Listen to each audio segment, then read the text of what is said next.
All right, guys. Good evening, good morning, good afternoon, good evening, wherever you're watching from. Welcome to today's class. We already have our instructor on the call, but you can go ahead and drop a comment in the chat to let me know if you can hear me clearly, and also go ahead to drop a message on the WhatsApp group as well as the Discord channel so that others can join in. We have Brian Odesi on the call. He's a senior front-end engineer and he's here all the way from Berlin. So please guys, just turn up, have your class and have a great day. Brian is a great teacher, by the way. So hi Brian, good evening. Yeah, good evening, Amaka. Thanks for introducing me. So, I don't know, do I take it up from here? All right, you can take it up from here. I'll be in the Okay, background. okay, cool. Hi, guys. My name is Brian, as Amaka mentioned. I'm a senior front-end engineer with Aviv Group, which is a real estate tech company based here in Berlin. So, I'm here to take you on some React classes. Hopefully, I do a good job at that. And today we'll be talking about React State. So, the goal of this lesson is just to introduce you to React State, how it works, what it is, and all of that. It's a very deep, huge topic, but we'll see how much we can cover.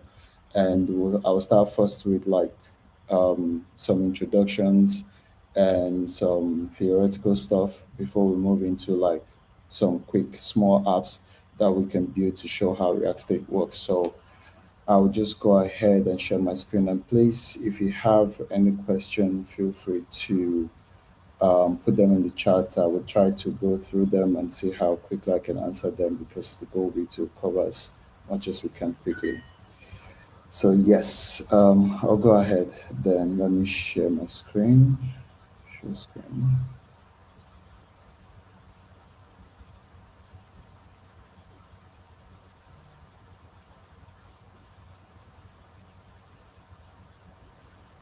Just let me know if you can see my screen, and can somebody just drop a wave or something if you can see my screen before I go ahead.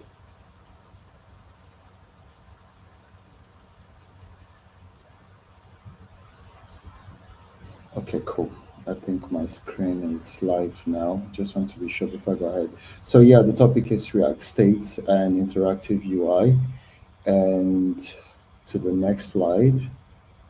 So what is a state? A state in React could be a JavaScript object and or a variable managed by React. And I don't know how deep you are in JavaScript. In JavaScript, we say everything is an object. A function is an object. An array is an object is also an object. And a state is also local to a component by default.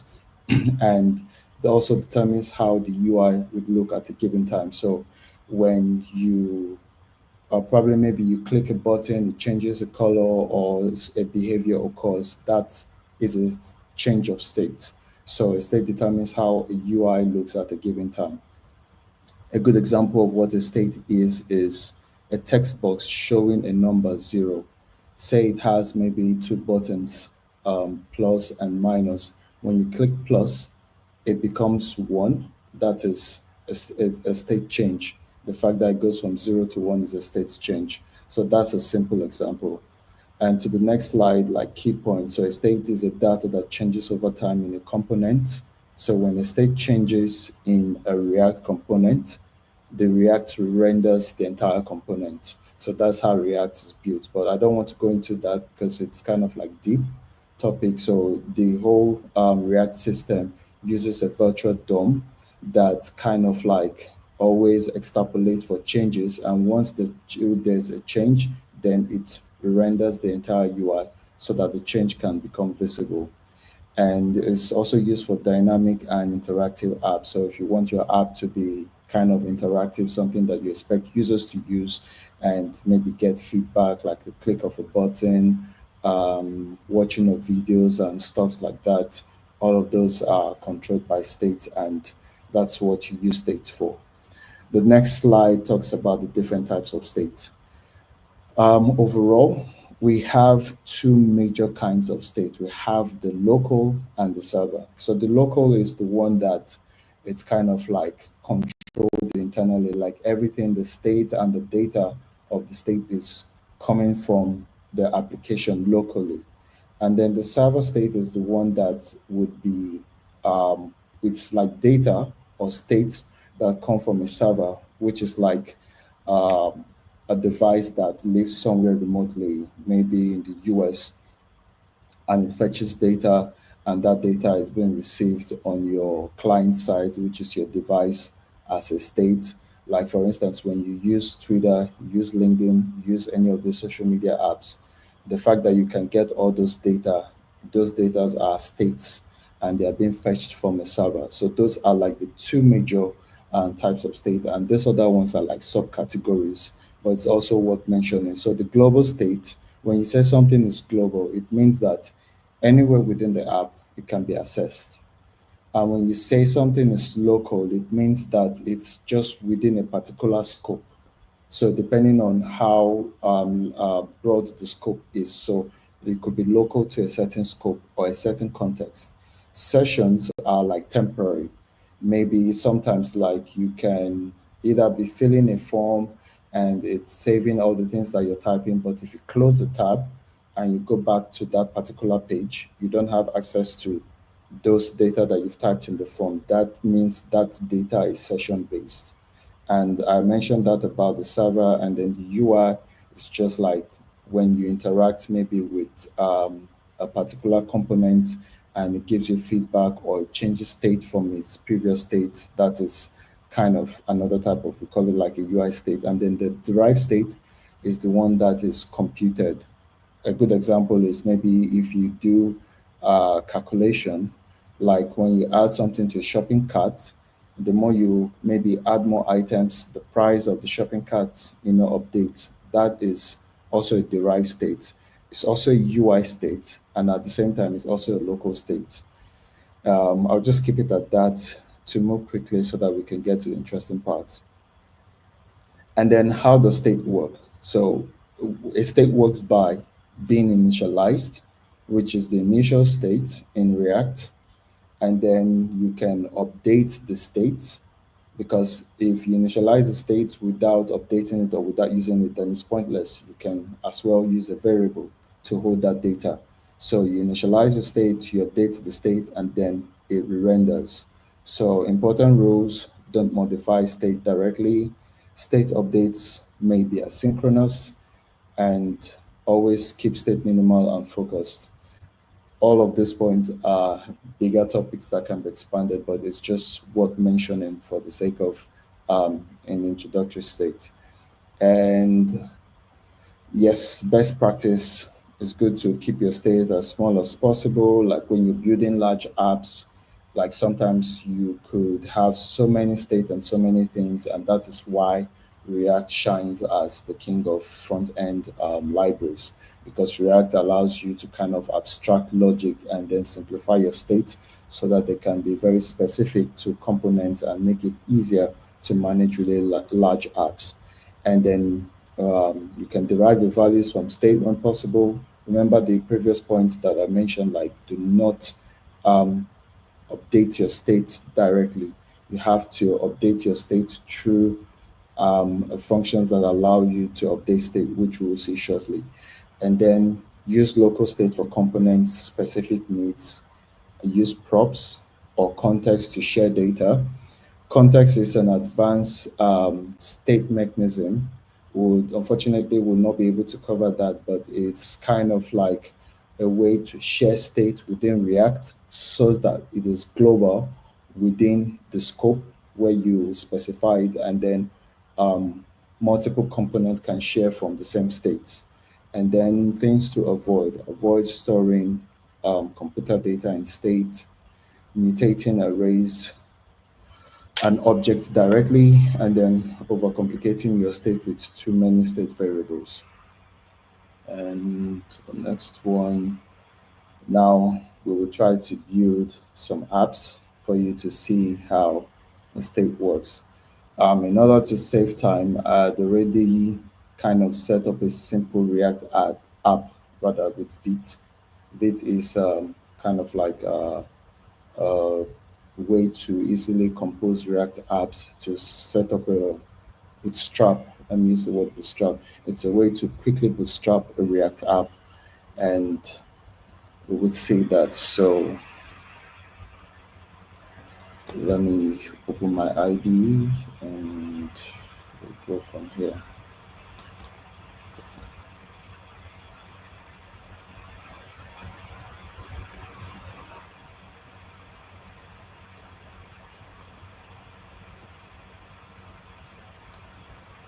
So I bootstrapped this app with Vite. It's a React app. I've already started the server. If you install Vite, let me see if I can find the documentation for installing Vite, and then I'll show you what I quickly did. So if you want to install Vite, so it says scaffolding your first Vite project. So you run this command in your IDE. Let me minimize this so that it's easy.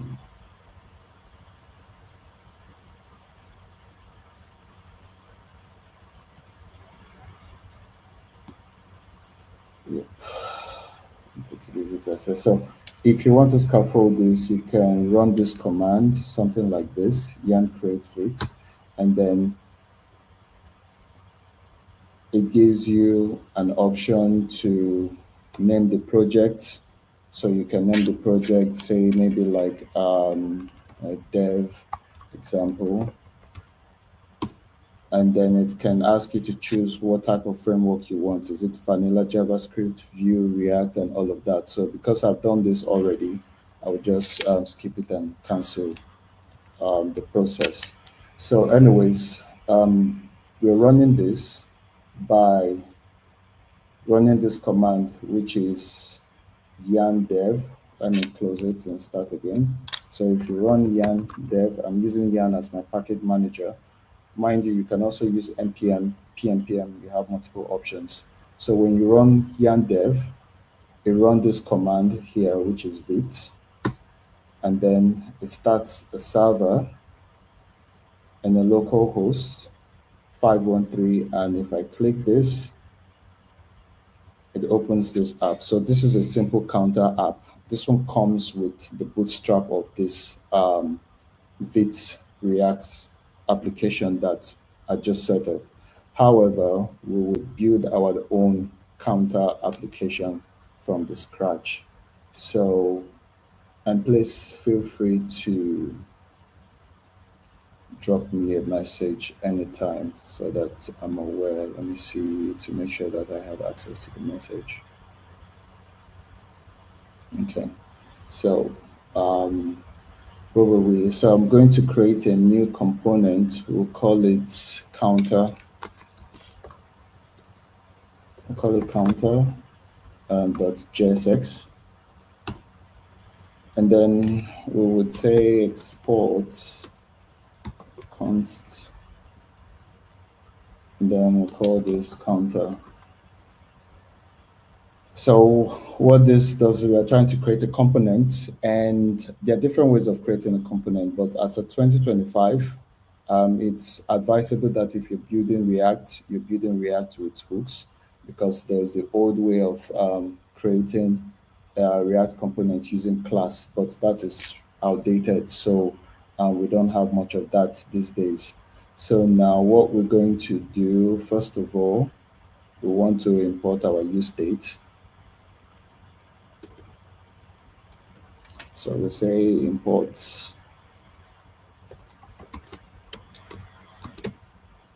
Hi, Brian. Sorry to interrupt you. Yes, But please, please. can you zoom in on your code Yeah, screen a bit? Thank you. It's yeah. tiny. Okay, let me see. Is it okay? Um, okay. This is okay. I can make it a little bit bigger. So let me know if this is okay. Okay, so I'll go ahead. And the first thing we want to do is we want to create a state. So we want to create a state. Um, there's an autocomplete in this. So I'll just go with the autocomplete to make this like a lot faster. So the autocomplete has created this. So we have this counter, which is the state, and then we have this set counter, which is kind of like the state updater. So it's this function that you actually use to update your state. So we've it created and we've initialized a state, and then we can now create a component, a simple component. So we can say we do this. It's pointless having this class name because we're not going to create any CSS for this, just to make things move a lot faster. So we can say p counter, and we can also do something like this, count, and we can do this. So button. So what we're trying to do here is a button that adds a counter that increases the count, and then we can add another button that also decreases the count. So button. Now, to make this a lot more, I would say, elegant, we can move this into a function. So we can call this constant increment, and then we can move this here. So we can now take this function and put it here and replace it with this increment, and then we can write another function for constant decrement, and we just basically do the same thing. And we put decrement here. So you need an onClick, which is kind of like a default API, so that once you click, it triggers this function. So now we can test our application. Where do we go to add it? So this is the default application. And what we want to do is take out all of this because it's not necessary for us. And then we can add it. Now the counter component. And that's it. Should be fine this way.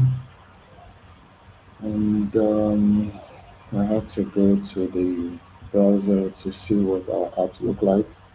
Oh, so this button's empty. We need to add something to the buttons so that it looks like a proper button.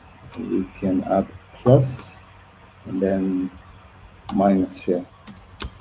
Then we go back to application, and then you can see, so if you press plus, it increases. You press minus, it decreases. So, mind you, every time that this button is clicked, the fact that this count is increasing, the entire page is being rendered. That's exactly what's happening here. Even if there are like multiple components here, this very component would render. So that's how this is able to be interactive, such that when once you're clicking, you're actually seeing the immediate effect. So to go back to the code, um, let's assume we want to do something like maybe prevent this decrement from dropping below zero. So we can do something like this. We can say count um, greater than equals to 1 and counter rather. So not count, counter. So what we're trying to do here is we're saying that trigger this function only when counter is greater than or equal to 1. So which means that once it's below 1, which is 0, then this function stop working. And the way to prove that is to add a console.log to see what's happening here. And then we can go and see, inspect.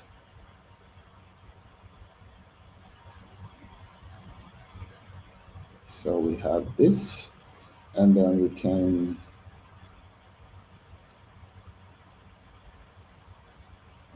start to decrease. So you can see for each time I'm reducing, you can see the document is being logged in the console. And now I am clicking, you can see that I am still clicking to show that with this document keeps increasing to show that I'm still clicking, but it's not going beyond 0 because I've already set a condition that this should only trigger when the counter is just 1 or anything above. So that's a simple counter. Shows how a state works and what a state is like. And please, if you have any question, you can ask on the fly, and I will just try and as much as possible to answer. And then we can go ahead and build another component. What was the other component I wanted us to build? Let's see. So we build a form. Okay, that's nice. So we can build a form, and then still the same way. I call this form.tsx. By the way, it's good practice to always start your component with um, uppercase, but you can still name it with lowercase, but it's just good practice to start with uppercase. So we call this form.ts, and we can go ahead to start to build our form because we will need a state. So we'll just start by importing a state, new state from React, and then we can call this constant form. We need to export it. Let's call this constant value set value um, export. So we want this to be an object instead because we would want our form to have what first name, first name, last name, email will be fine. We don't need password. I think that should be fine. And next thing we do is we create an actual form. So we do that by using return, and we can say that it should be a div, and we can just give it like a simple style and maybe like say padding.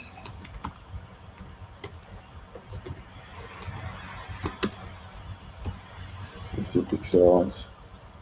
It should be fine, I guess. And what else? So we can say H1 or H2.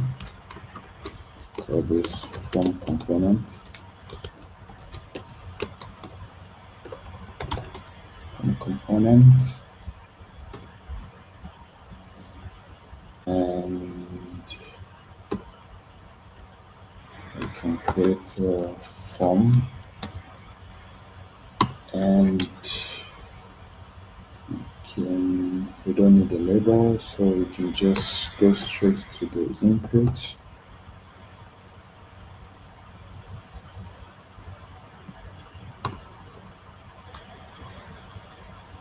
So I'm going to explain now what we're trying to do here. In React, there's something we call controlled and uncontrolled form states. If we don't add this value, this input becomes an uncontrolled state. So it means that anytime you type a value inside, it's the DOM, which is your browser, that is responsible for updating the values in that form field. But once you use this value API, then it becomes controlled. So you're now telling React to control the value of this using the value from this first name. So it means that any value that is being held by this first name variable is what should be here. So that's basically what is happening here. And then it's also important to name it first name. I would explain why in a bit. And I think we need placeholder, first name. That's it. And we can do the same thing for, okay, can do the same thing for last name.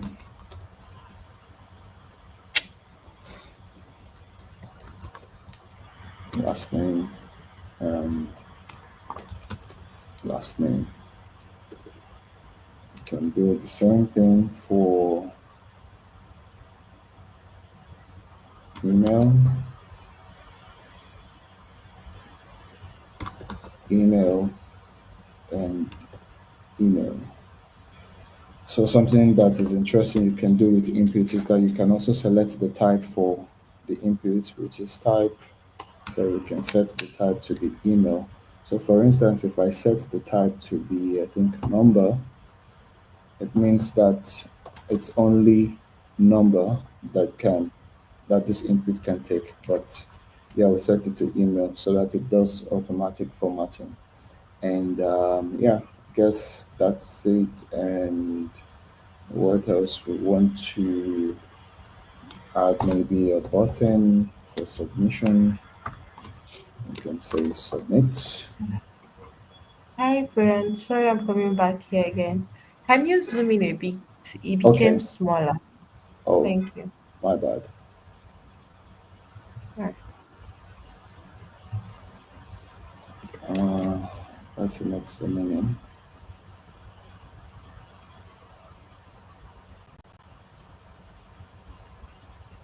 Okay, so let me know if this is good enough. And then we This have is a okay. button. Okay, so we have a button and it has a submit, and that is it. So first of all, we need to check that our form is working properly. We need to import this here, apps, and then we have form.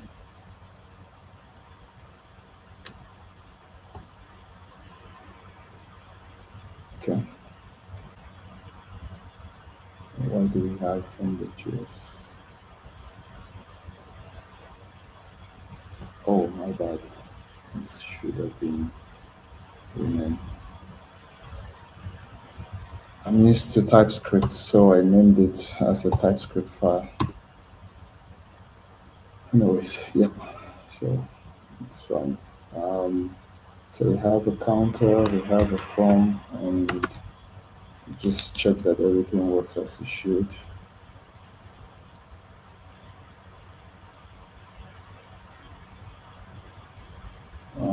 We have an error. Oh, I see. So the error is that,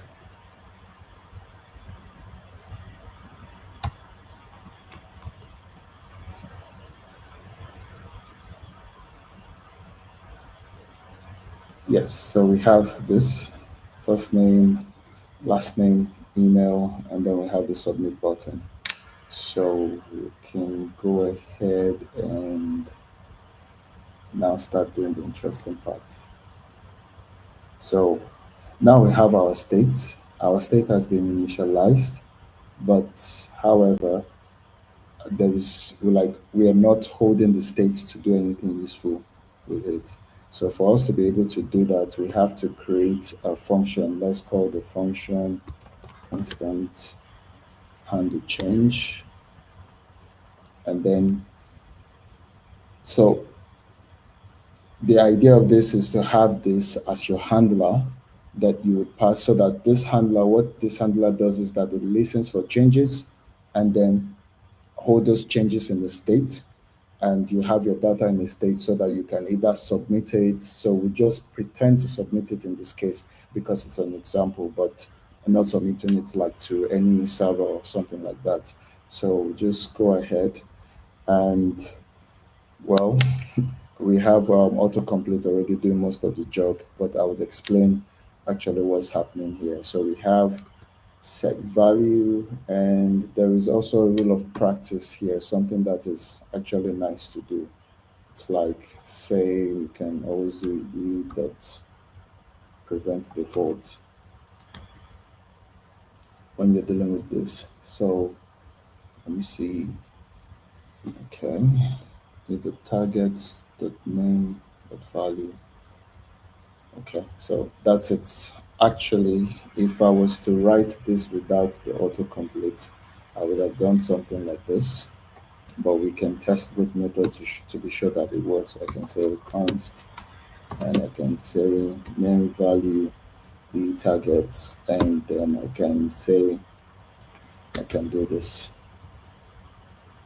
So, and in fact, to save proof it, I can also say that instead of doing this,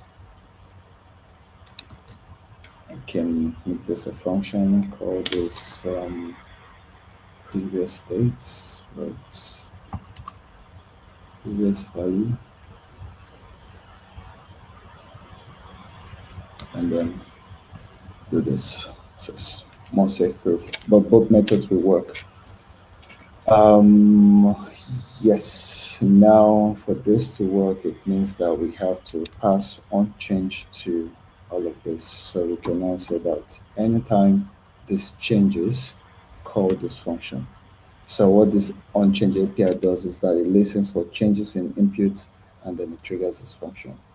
And we need to pass it across here and here.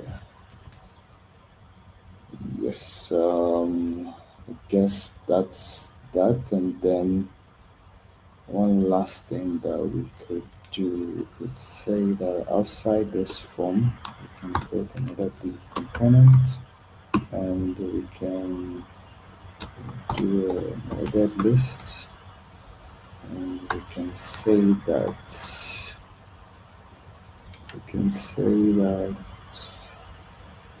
let me see. So our value is being held here, and we can actually compute the value of this. So we can say that order list. So the easiest way to go about it would be to look through. Okay, just, let's test what we do have here first. So now if I put my first name, say maybe Brian, Let's see. Close this first for it to be easy. And then,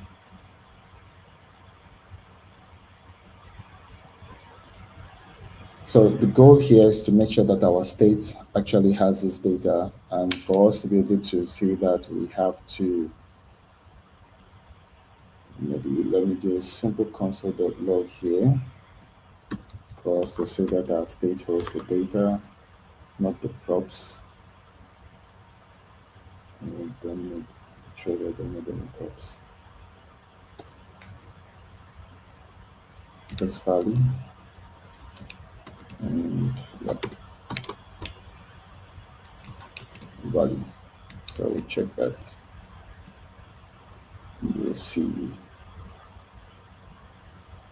So you can see that the first name has Brian and last name Dempsey and email.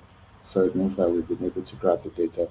So we can also do like some more interesting stuff, like maybe grab the data that we've collected and show it as a list. So for us to do that, we can say let's hold our data as an array. We can say constant call this people, set people, call this an array, and then we can now create a function to handle that. So we can say constant handle submit. So we can say it prevent default. It's not required here actually. And we can say that we can just call the same data, like say set people, not this,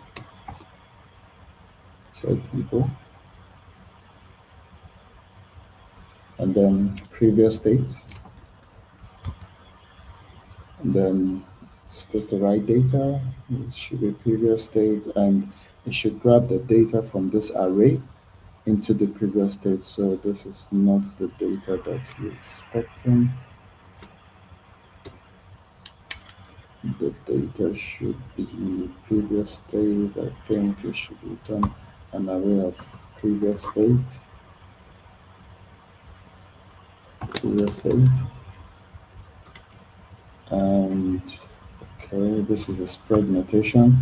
So what this three dots does is that it grabs all the data in the object and then it puts it into this previous state variable, and then we can also keep our form data, or in this case, not form, it's kind of like people.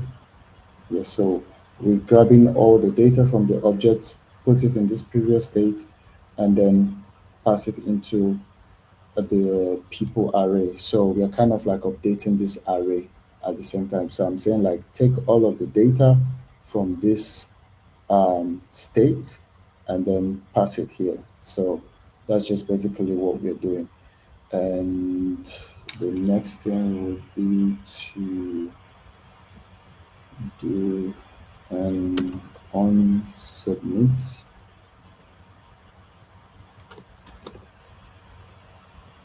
An on submit, and then we can call this value.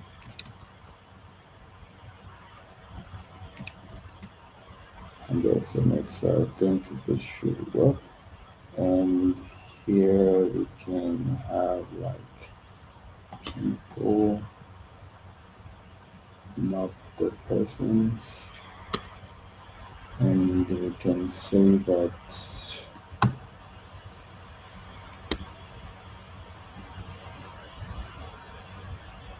we can also do the same thing. We can say li email and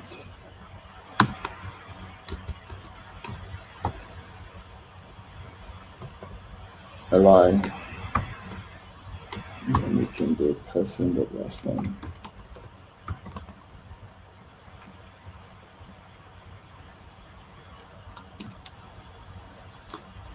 It should be first name. Hmm, and there's an error. So first of all, we'll look.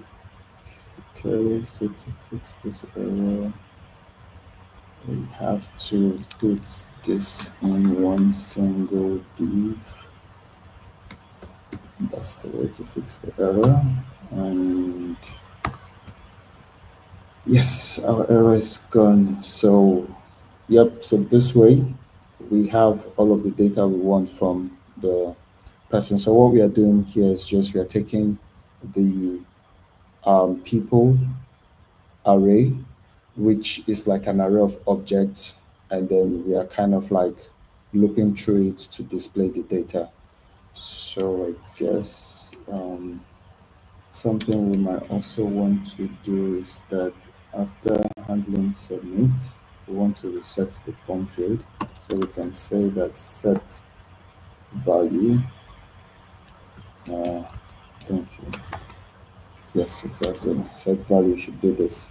So what we are saying here is that if there was previous value inside of each of these field, when the handle submit is being triggered, then you should reset it. So what we are basically doing here is like saying that this should become an empty string basically. So that's just what's happening here. I guess that's that, and then we can try out our application and see if it works. Hope it doesn't break.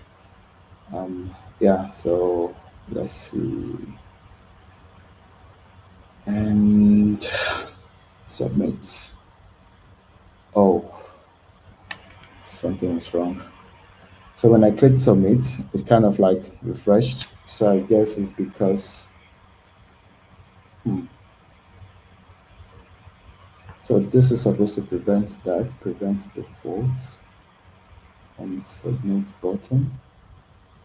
What's missing? So we don't want it to refresh every time it submits, and that's interesting. Hmm. Let me try that again.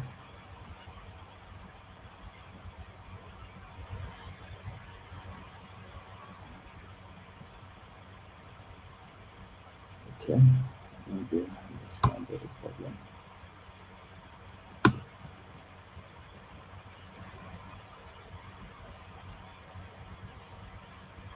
Okay, so we have an issue I need to try and resolve.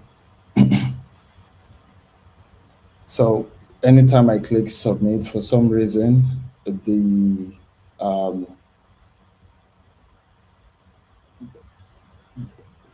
the app actually refreshes. So we don't want that, and I think it's actually because of this API. So now, instead of using on submit, which actually kind of like triggers a submit, like we are trying to do submit to an API, we can change this to button. We can say type of button should be submit, and then I think that would handle this automatically. Let's see if it works. Let's go again.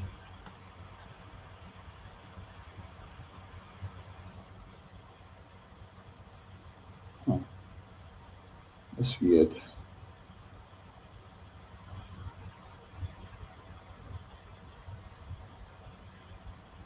Interesting. So I'm having a small issue. Well, sometimes these things happen. For some reason, it keeps refreshing. I'm trying to look for where the error is because this is supposed to prevent handles. Hmm,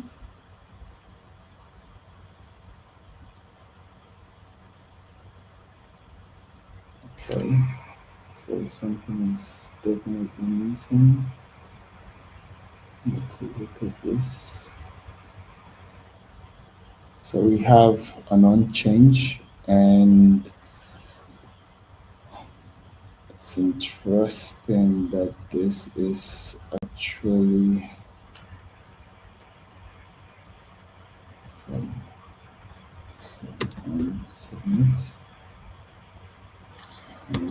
submit, and button type submit should submit. So let's see if this does it. Oh, fine, it's been fixed. So we have these items, but for some reason we are not seeing the data. So why is that? Let's debug again. We have people, right? And we just need to make sure that, excuse me, we need to make sure that we have the data here. And the way we can check that is to console.log to see if we have our people here. And let me refresh again.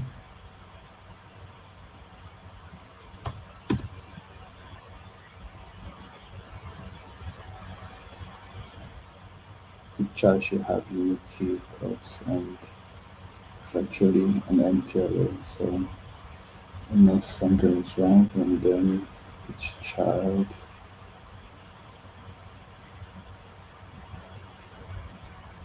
So usually when you map through an object in React, you want each child. So like this div is going to be mapped multiple times, and then you want each child to be treated as an individual object. So we use key to handle that, and then it should be, you can say person. There's no ID here, so this would not work. We can say person but first name, and this will serve as the key to prevent that error. And yes, so for some reason, let's see, our object is not being updated because we have previous state, set value, set people, previous state, and then we have, I see, my bad. It's supposed to be value here.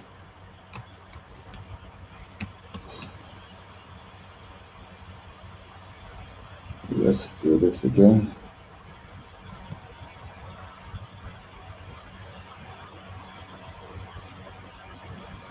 Exactly. So now we have the data that we want, but for some reason the first name is still not showing. So it means, oh, mhm, this should be here instead. And yes,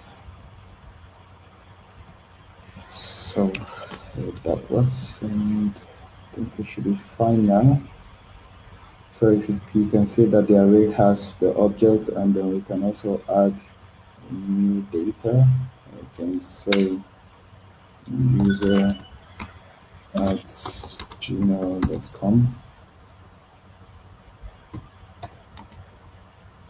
submit. You can see the data. So the object in the array keeps increasing. You can add multiple data continuously like that, and we keep adding, and then it's being handled, so it's being looked through. So yep, that is exactly what it is. This component is not quite different from a to-do app. Like if you want to create a simple to-do app, because some of the basic, I would say, operation in an everyday app includes four basic operations, which we call CRUD. CRUD, CRUD. C for create. So when I input this data, I create a data. R for read. The fact that I'm able to display the data means that it's being read. And then U for update. Update means that we can edit the data, but we don't have that capability now. And then D for delete, which means we can also delete the data. So, um, if this was meant to be like a to-do app, we just maybe take the same input, collect the data. When we maybe this button, instead of a submit button, it would be a to-do button. You click your add to do, then it adds it, but then would also create the possibility for us to be able to edit this data, which would kind of serve as a CRUD operation. So you can create, read, update, and delete. So that's it. Because of time, I don't know if there's any questions or if there are questions regarding what we've done, because I know I was moving a bit fast and not explaining everything in details, and there were also like some mistakes here and there that we had to debug on the fly. But that's kind of like the fun part of like coding life. It's you're doing it on the fly, and sometimes you make mistakes and you have to correct them. So this is what an everyday life as a software engineer is. You're just writing code. You have like an expectation, an idea of what you want to do, or a particular feature that you want to build, and then you go ahead and then you start thinking, okay, how is it going to work, and how am I going to write the code to make it work, and all of that. So to just go through this one more time, what we did here from the beginning was to create a state that would hold the value of our forms. So that is what this value, set value, would always update the value of the value that we collect from the form. So this one holds the value for the form, and then we use this handle change to trigger and then collect all of the data from the form, so that this on change is always listening for changes in the form, and anytime there's a change in the form, it grabs that data and then it saves it in the state. And the extra thing that we did here was to be able to collect that data to store in this state, which is people state. And basically we just want to hold the data that we collect from each form, because every time we click submit, we either have to reset or create new data. So for that to happen, we have to empty the state, and when we empty the state, we are no longer holding the old values. So we use these people to now, you just look at it like a box. You're putting something in, and then you still want to use the same container. So for you to use that same container, it means that you have to take something out of it for you to be able to use it. But you need now a bigger box for you to now store more items. So you have like this big box that stores many items, then you have like a smaller box that you use to collect more items, and that small box can only collect a particular amount of items at a given time and has to be emptied to be reused again. So this people is kind of like where you offload all the data that you collect from the value previously to store in an array so that you can read the state. So at the end of the day, all of this data is just state. It's dynamic, it's changing. At the same time, it's also worth mentioning that if this is the state, then this first name, last name, email are called props. They are properties of the state. So when they say don't change state directly, changing the state directly will be doing something like this. It's like saying maybe, um, let's say we use let here, and we can now reassign the value. We can now say that value is equal to, say, first name, last name. We can say Brian, whatever. Say my last name and then email user at sample example.com. So normally, if this is a regular variable, you can reassign it like this, but you don't do this with state because it will break the application. So that is what the set value is for, because the set value is always meant to use to update the state. So which is why we have previous state, which means that the current state that it is, and then updating it is now, if there's any change, you should also consider that change to add to the previous state that already exists. So this is wrong. It's bad to do this. In fact, it cannot work. It will just break the application. So for you to update your state, you have to do it through the right way, which is using the set state to always update your state. So that was the whole point behind not updating your states directly. So it's just a random example. Anyways, I need to change this back to const. Yep. That's it. I don't know if the other application will take more time to build, which is the shopping cart. So the idea was to kind of like build a shopping cart similar to what we have with the counter, but we have like say a fixed price. Maybe we could have like iPhone $500. We could have like a Samsung $300, and for every time that we add, we click plus, and the number of the iPhone increases, then the total price of the items in the cart should increase. That was the goal, but yeah, it would take a little bit of time, and we don't have that much time. So it's just to take questions if there are any based on what we've done so far.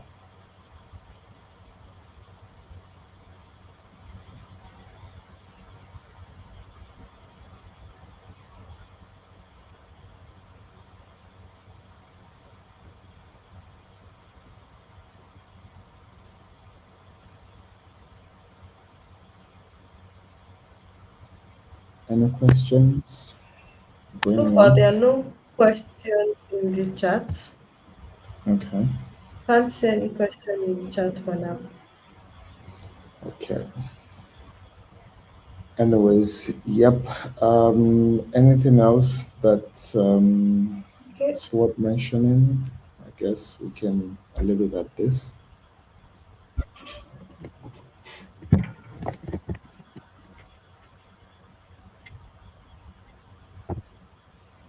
Okay. In the absence of question, I'll stop Okay, sharing so the is your screen. ID? Yes, it is. Yes, it is. I use WebStorm, which is also a product of IntelliJ. It's paid, but it's like really nice, as you can see, because it's paid. I also have um whoa, what's wrong with my tabs?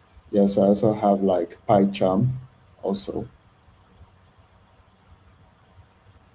which is kind of like the Python IDE for it. So yep, it's IntelliJ. Any other questions?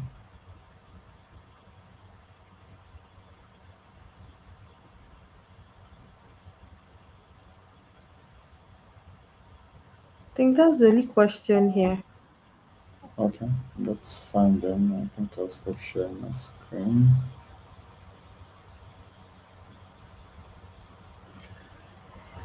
Yep. So, guys, if there are no other questions or you are still thinking about it, the video is on YouTube, so you can always go back to rewatch it. I'll drop the link to Brian's profile on LinkedIn on the Discord channel so you can follow him and possibly ask him some questions, maybe if he crosses your mind. Okay, So, I guys, think, thanks for yeah. your time. All right. Thank you so much, Brian, for this session. We do really appreciate it. Thank you so much. You're welcome, Maka. See you guys some other time. All right. Bye bye. All right. No problem. Thanks. Bye. Bye. So, guys, I think that's all for tonight's class. Your attendance is in the chats.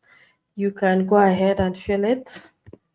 And that will be all for tonight. If you have any other questions, you can drop them on the Discord channel or on the WhatsApp group, and someone will attend to it. So, bye everyone.